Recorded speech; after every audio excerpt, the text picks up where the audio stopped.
only 21% of buyers believe that they're given relevant information from vendors, despite them spending more time researching their purchases.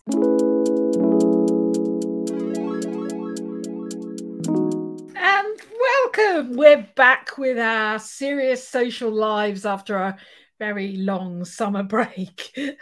And this time we're going to talk about a little bit more about big picture thinking, because for many of our clients and brands, they are now beginning to think about planning for next year. So when you work every day in social, it's really easy to think the whole world is just about social. Of course it isn't. In fact, social is terrifically leaky and gets everywhere, touching all the channels and melting into all your campaigns. So if you're smart, then you'll consider social as the oil in your marketing engine. That means having a wider view of marketing, a better understanding of how they all fit together, and ways to uncover the kind of synergies that will make things work better. So to help us see where the broader marketing plans are heading in 2022, I'm joined by Zoe Gill of Little Moo Marketing, a fabulous B2B marketeer with experience from, oh God, just so much experience, from strategy to execution. And together we're going to talk about planning. Let me bring Zoe on board. Together we're going to talk about planning. Hi, Zoe. Hi. Why don't we start, Zoe, with you just giving us a little bit more background about yourself? Sure, no worries. Thanks, Katie, and thanks for inviting me along today as well. Yeah, I've been really fortunate. I've worked in marketing for nearly 20 years now, from everything across events, business process outsourcing, in-house agency, but fundamentally, it's given me this really nicely rounded view, not just of marketing, but actually the commercial aspects of a business, which I think are really important. So now I get to work from sort of end to end, so research and diagnostics, planning and strategy, but the actual doing and execution, and importantly measuring as well to see what impact it's having. So I guess really I'm a marketing generalist, is where I sit now. So yeah, that's me in a nutshell. I love it, and I don't know how you. I have enough trouble holding social in my head. I don't know quite how you hold all that in your head. But that's really interesting for many B2B marketeers and businesses. The chaos of the last 18 months and the jumping through very short-term goals, because it's been very hard to plan, hasn't it? Means now we're kind of getting back, assuming things are getting back slightly more back to normal, to really serious planning and fixing all the things that we kind of broke last year. Yeah. What do you see as the biggest challenge, and how do you start to fix these issues? So I think one of the biggest challenges is where a lot of companies used to have historic data that they knew what sources worked well, what sources generated leads. The pandemic has kind of basically just taken that, given it a good shake, and muddled things up into different trends and different patterns. So I think one of the biggest challenges initially is understand what impact your activities are having now. Don't assume they're going to perform in the way they always did pre-pandemic. So spend a bit of time in data, in analytics, and just understanding what your users are up to now. But don't do it once, like do it every month. Keep doing it, and then you're going to start understanding those minor and major shifts that take place on an ongoing basis. Yeah, I couldn't agree with you more. And in fact, we created this report from interviews with other marketeers in the B2B world. And one thing that was very clear was data is at the heart of everything. And you really can't be looking at old data. People are changing. I mean, we've seen in social, to give you an example of a more integrated approach, is the move away from, lead magnets, the old fashioned download my white paper. Well, Yeah. We've kind of had enough of that as buyers. So your buyer community is not so keen to hand over data without something of a value exchange. And that means that in social, you need to think much broader, and brand matters. This idea that it's not just about capturing those that are ready to buy right now, but those that it's making you memorable. So when they are ready to buy, they remember you and come to you. So I think there is a sea change we're beginning to see, certainly with buyers, and the more advanced B2B brands are beginning to think like that, think bigger scale rather than down in the bottom of the funnel. Yeah, I think the trust aspect and building that trust has become even more important. I think, you know, last year people became really nervous of making decisions that normally they'd make in the click of a finger. So, you know, so I think people are a little bit more risk averse. They know they need to take some risks, but they want a safe pair of hands to guide them through doing that, to give them the confidence. So yeah, completely agree. Completely agree. So one element we cannot ignore that's accelerated, now we're able to talk about the wider marketing things, is digital transformation. Yeah. Which everybody seems to be either doing or do. And it's a massive topic. But in a top, it is huge. But in a top line way, what are the priorities for companies you're speaking to? What's kind of to the fore? Because we're, you know, it's not something that's going to happen overnight. Yeah, so I think, you know, tying in with actually what we just said, like people were expecting more now. They, you know, they want that content. They want to feel educated. They want to feel like they're learning. They want to feel like they're getting value. And actually to do that, it has to be that omni-channel approach. It's not just about the multi-channel. It's about making sure there's this consistent experience through everything so that they get that value.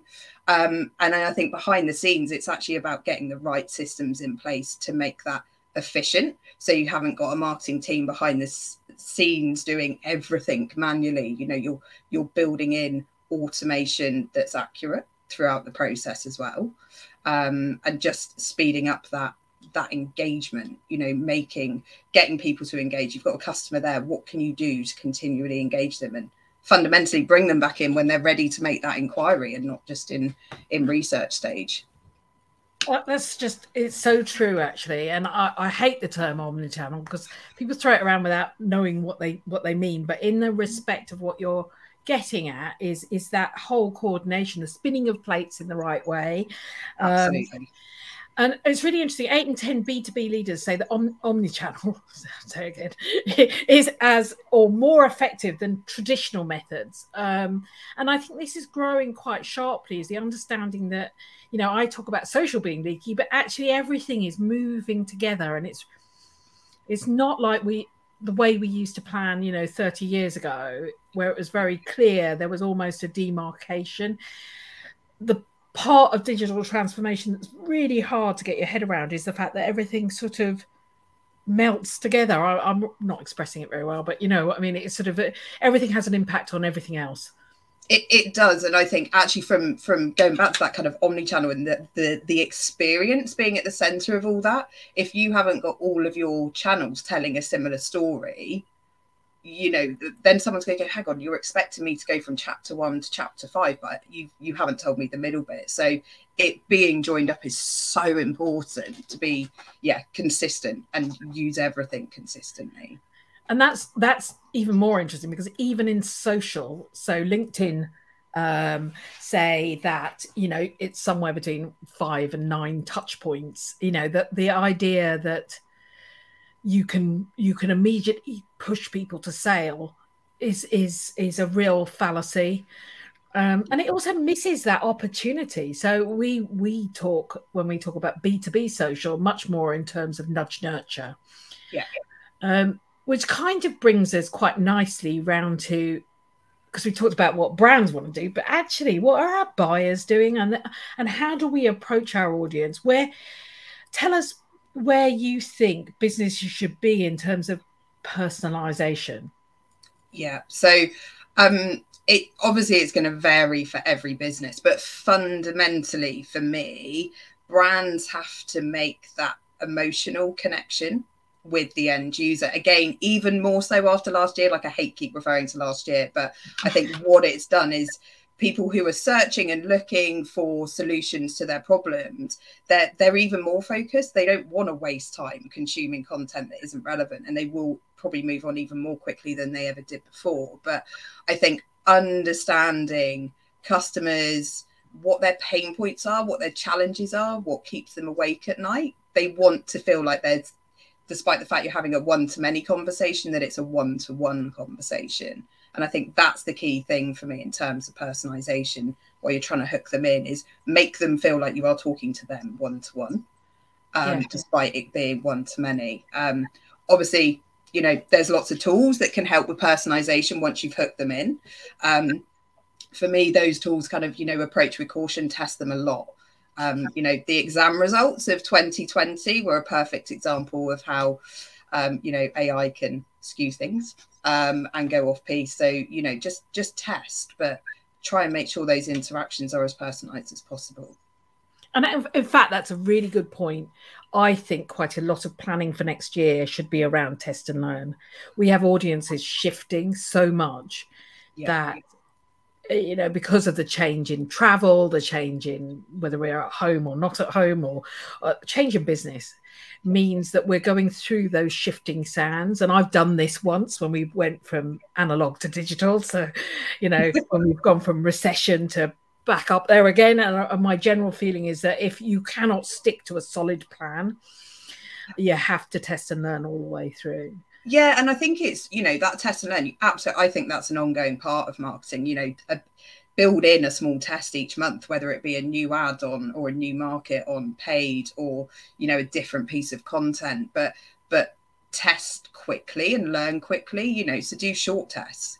If you can gather enough data in 2 weeks, do a 2-week test, and then make the decision. Do you tweak and go again, or actually is it just a no-go? So yeah, ongoing learning without a doubt. Absolutely. Another interesting part is that we're seeing in social is that rise of neuromarketing in B2B, which kind of focuses more on the psychology. And we've been terrible at this in B2B. We tend to go, oh, they're buyers and their job title is this and they work in this country or in this kind of enterprise or whatever it is, rather than actually thinking about the psychology of key buyers and decision makers. A shift from kind of the topic driven, you know, here we are and we're going to talk cloud, to persona driven and psychographic marketing. So when we talk about personalization, it's not like, you know, hey, you with the 2 kids living in Guildford or wherever it is, you know, it's much more. I'm just making stuff up now. I like it. That's a cool persona. And it matters because only 21% of buyers believe that they're given relevant information from vendors, despite them spending more time researching their purchases in social and beyond. And more importantly, if it's relevant, your B2B buyers are more, something like 85% of them are more likely to share with the wider decision-making unit. And we know more than anything now that for the majority of B2B companies, that it's not one person making the decision to buy. Yeah. So I found some really interesting data from HubSpot, some insights from HubSpot looking at buyers, and they say 56% of respondents say they consume more types of sales and marketing material than they did pre-2020, and marketers are reporting that they spend more than 40% of their budget on content production. One of the really big challenges faced by marketers is content creation, whether it's for social or email or any other promotions. So how should they approach this challenge? Big question. No. So for me, the headline of this is keep it simple. Like, don't try and do content for content's sake. You know, there is nothing worse than going, oh, we've set the target of producing, you know, 3 assets or 3 resources or 3 bits of content, and then going, oh, doesn't feel like we've got a solid topic, but we have to produce it. Like, just don't. Make sure it's quality every time, you know. Make sure you're doing it regularly and doing it consistently, but always quality. It has to be relevant. Like you said, there's so much more content out there than ever before. You want your content to be that piece that really does give them, sort of educates them, provides them with insights and adds value. That's really key as well. So research your topics. You know, most organizations have the experts for the services you're selling. Grill them, interview them, listen to calls they're having with customers or prospects, so you can hear firsthand what those people are saying, and then create the content around it. But one other bit of advice I've got is, once you've created a bit of content, don't just publish it and move on. revisit that bit of content. Can you create a graphic off the back of it, a video, some mini blogs, a mini series? You know, make the most, milk it, I guess, is the way to go. But yeah, easy to consume, quality over quantity, and make the most of the content you're producing as well. Those would be my top tips. Oh, super, absolutely. And one of the key parts to working out whether your content is good, is a value exchange, is to really, and it's quite a hard exercise. Often you have to do it with other people because you need more brains in the mix. Is why does this matter to your audience? Yeah. We're in B2B, we're very features and benefits led. It's the way we've been taught to think, but actually the world has changed to a different perspective. And it's if we can nail the why does this matter to the CTO? Why does this matter to the FD? Yeah. Why does this matter to a marketing manager, whoever it is you're selling to? My point is, if you can nail that, then you actually begin to understand how the customer fits into that journey to purchase and what their expectation is at each level. And that's the depth that you need to go to now with all content, in my view. And whenever we see those ads that do so well, or those promotions or that content that does so well, when you really look at it, you think somebody has really thought about this. Really thought about what matters to the customer or the viewer or whatever it is, has really given it some thought. It's not an easy job, but it's better to slow down, do less, and as you say, shatter it, atomize it afterwards. Yeah, and I think actually content-wise, social is a really good tool to use to see what topics are resonating as well. So I think it's where we were talking about testing before. You know, there's no harm in testing some topics on social if you can't get a feel. You know, do some tests, put it out there, see what people engage with, and let that help drive it. Again, it's going back to that data piece. Like, let data help guide you into the right direction. So I want to just switch to another piece of which actually plays into a lot of content, because trade events have been the staple of B2B marketing toolkits forever, I think. And 97% of B2B marketers say that in-person events are critical to the success of their business. What do you think will happen next year? So I think events, I think events will make a return. I think there's a real appetite. I think some industries probably more so than others.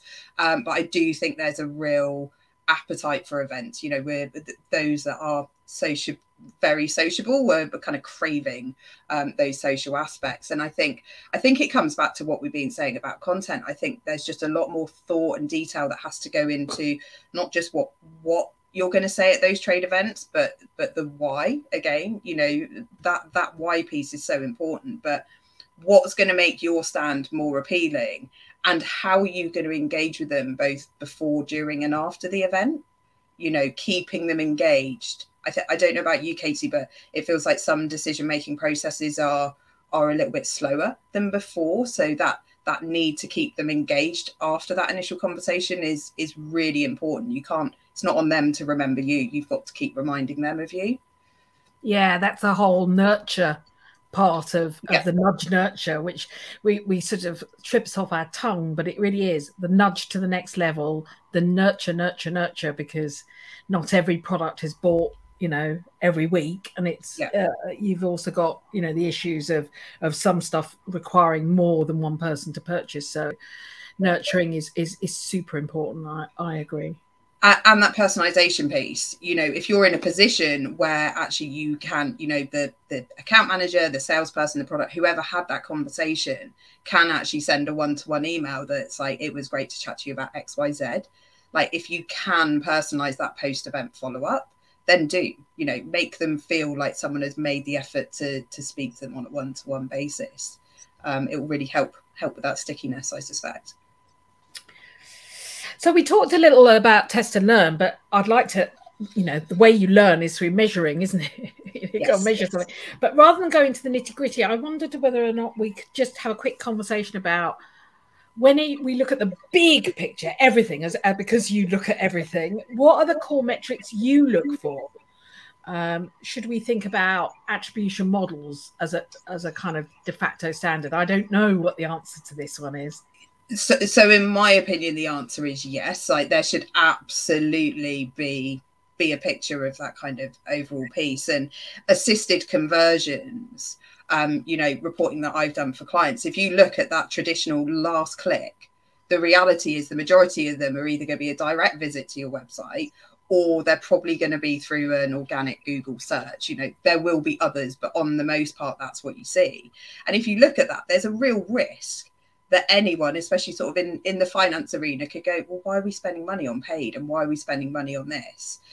So actually viewing inquiries or visits, whatever your goals and metrics are, as the whole journey is so important, because as soon as you start picking away the interactions from first to last and everything in between, you start building the picture about actually where social comes into it and where paid comes into it. And you will quickly see if one of those cards is pulled, actually you're probably going to reduce your overall sort of inquiries, leads, whatever your measure may be. So absolutely, in my opinion, always look at the full journey, not just the last click. So true. Absolutely so true. Because one of the things we see in social is that social can act throughout the journey, but it has different impacts, and couple it with something like email marketing, and it doubles the impact of email marketing, or it gets open rates better, or it increases search demand.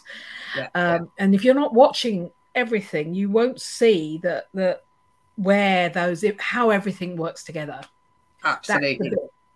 It's really easy to pull something without having that insight and then go, oh, what's happened? So it's really important. So we've seen some marketing departments get quite small over the last couple of years, and they're building back up. What are the skill sets for the future? Are we going to be hiring what talent do we need to achieve success? So I think there's a real balance, and I've seen this, through the roles I've done in the last couple of years, and also clients I'm working with now. But there's a real need both for that generalist piece, so almost kind of the conductor, I guess, of a team that can kind of understand all the areas of the mix. But there has to be the experts as well. You do need people. You need people who live and breathe social, who live and breathe paid, who live and breathe SEO, to really make those things work and work well. And I think it's the kind of job of the generalist, the head of, the manager, to feel comfortable and confident in going, that isn't my expertise, but we need it to make this plan successful. That's okay. We can't all know everything. So I think it's a real blend, but it's the confidence to go, that's not my bag, but we need someone whose it is. Yeah, I always remember years ago, Ashley Friedline really picked up on the T-shaped marketeer, that has broad knowledge but specializes in one thing. I whenever I hear this, I always think, you can't know everything.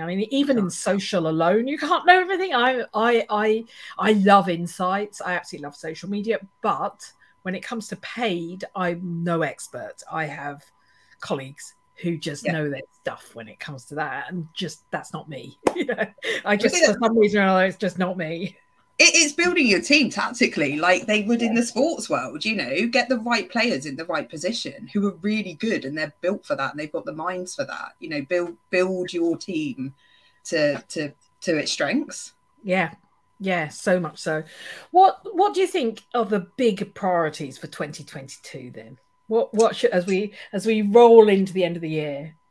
So I'm potentially a little bit biased here, so I'd be interested to see what your take on this is, Katy, after I've said it. But for me, it's content. The old phrase from the early 2000s, content is king, I think is, going to ring true, and the phrase is going to come back more and more.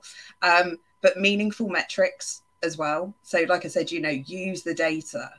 And if you haven't got the data, focus on finding out how you access it. For me, plans are tweaked and changed on a monthly basis for client based on what we've seen through the data. You know, we react to it, or we do more of something, or we do less of something. So keep your metrics simple. Don't get lost in 500 things that you want to track every month.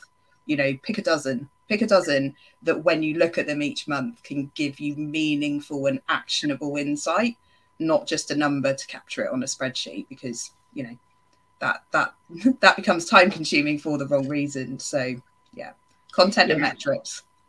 And also it can shove you down a rabbit hole, can't it? You can absolutely. Yeah. Yeah, for me, I would absolutely agree with everything you say, and all pretty much what you've threaded throughout this, which is, you know, yes, personalization, yes, data, yes, about nudge and nurture, but also brand.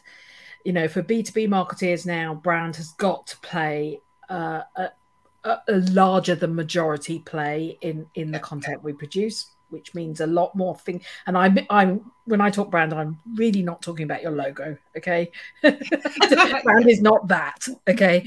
And I think there's that side of it, and the need for building relationships and trust. Yeah. Because maybe it's because we've all been, you know, locked away. I don't know. It feels like it, but with the desire to create relationships with the brands that we're buying from is definitely very high. So yeah. I think that means relationships with your employees, which brings in things like employee advocacy. We did a webinar on that yesterday. Things like community. All of these things are much bigger picture thinking that bleeds into culture and employee kind of happiness. Yeah, absolutely. Absolutely.